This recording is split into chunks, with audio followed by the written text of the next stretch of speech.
பரிசுத்த வேதாகமம் பழைய ஏற்பாடு எசேக்கியேல் தீர்க்கதரிசன புஸ்தகம் 8ஆம் அதிகாரம்.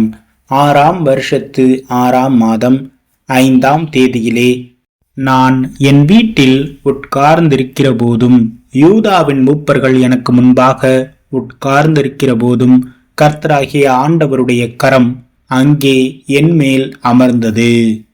அப்பொழுது இதோ அக்கினி சாயலாய் தோன்றுகிற ஒருவரை கண்டேன்.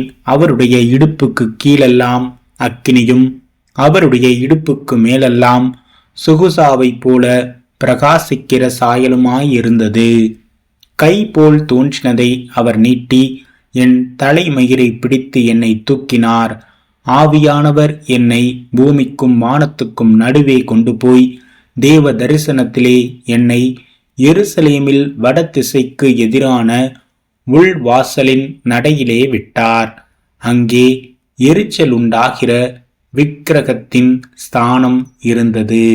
இதோ நான் பள்ளத்தாக்கிலே கண்டிருந்த தரிசனத்துக்கு சரியாக இஸ்ரவேலின் தேவனுடைய மகிமை அங்கே விளங்கினது. அவர் என்னை பார்த்து, மனுபுத்திரனே, உன் கண்களை ஏறெடுத்து வடக்கே பார் என்றார்.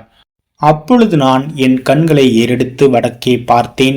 இதோ பலிபீடத்தின் வாசலுக்கு வடக்கே பார்த்தேன். நடையிலே எரிச்சல் உண்டாக்குகிற அந்த விக்கிரகம் இருந்தது. அவர் என்னை நோக்கி, மனுபுத்திரனே, அவர்கள் செய்கிறதை காண்கிறாயா? என் பரிசுத்த ஸ்தலத்தை விட்டு என்னை தூரமாய் போக பண்ணும்படியான இஸ்ரவேல் வம்சத்தார் இங்கே செய்கிற மிகுந்த அருவருப்புகளை காண்கிறாயல்லவா? இதிலும் அதிக அருவருப்புகளை இன்னமும் காண்பாய் என்று சொல்லி என்னை பிரகாரத்தின் வாசலுக்கு கொண்டு போனார். அப்பொழுது இதோ சுவரில் ஒரு துவாரத்தை கண்டேன். அவர் என்னை நோக்கி, மனுபுத்திரனே, நீ சுவரிலே துவாரமிடு என்றார். நான் சுவரிலே துவாரமிட்ட போது இதோ ஒரு வாசல் இருந்தது. அவர் என்னை பார்த்து, நீ உள்ளே போய் அவர்கள் இங்கே செய்கிற கொடிய அருவருப்புகளை பார் என்றார். நான் உள்ளே போய் பார்த்தபோது இதோ சகலவித ஊரும் பிராணிகளும் அருவருப்பான மிருகங்களும் ஆகிய இவைகளின் சொரூபங்களும் இஸ்ரவேல் வம்சத்தாருடைய நரகலான சகல விக்கிரகங்களும் சுவரில் சுற்றிலும் சித்திரம் தீரப்பட்டு இருந்தன. இஸ்ரவேல் வம்சத்தாரின் மூப்பரில் 70 பேரும் அவர்களின் நடுவிலே சாப்பானுடைய குமாரனாகிய யசினியாவும் அவனவன் தன் தன் கையிலே தன் தன் தூப கலசத்தை பிடித்து கொண்டு அவைகளுக்கு முன்பாக நின்றார்கள். தூப வர்க்கத்தினால் மிகுந்த புகை எழும்பிற்று. அப்பொழுது அவர் என்னை நோக்கி, மனுபுத்திரனே, இஸ்ரவேல் வம்சத்தாரின் மூப்பர்கள் அந்தகாரத்திலே அவரவர் தங்கள் விக்கிரகங்களின் சித்திர வினோத அறைகளில் செய்கிறதை நீ கண்டாயா?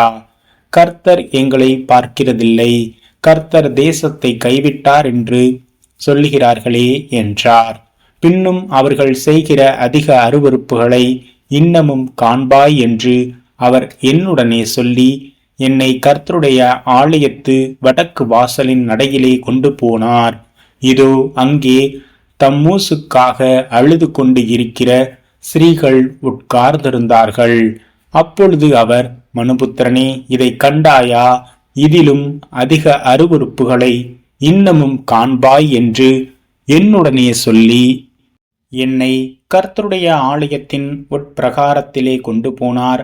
இதோ கர்த்தருடைய ஆலயத்தின் வாசல் நடையிலே மண்டபத்துக்கும் பலிபீடத்துக்கும் நடுவே ஏறக்குறைய 25 புருஷர் தங்கள் முதுகை கர்த்தருடைய ஆலயத்துக்கும் தங்கள் முகத்தை கீழ்த்திசைக்கும் நேராக திருப்பினவர்களாய் கிழக்கே இருக்கும் சூரியனை நமஸ்கரித்தார்கள். அப்பொழுது அவர் என்னை நோக்கி, மனுபுத்திரனே, இதை கண்டாயா? இங்கே யூத வம்சத்தார் செய்கிற அருவருப்புகள் அற்பமான காரியமா? அவர்கள் தேசத்தை கொடுமையினால் நிரப்பி என்னை அடிக்கடி கோபமூட்டுகிறார்கள். இதோ அவர்கள் திராட்சக்கிளையை தங்கள் நாசிக்கு நேராக பிடிக்கிறார்கள். ஆகையால் நானும் உக்கிரத்தோடே காரியத்தை நடத்துவேன். என் கண் தப்ப விடுவதில்லை, நான் இறங்குவதில்லை. அவர்கள் மகா சத்தமாய் என் செவிகள் கேட்க கூப்பிட்டாலும் அவர்களுக்கு நான் செவி கொடுப்பதில்லை என்றார்.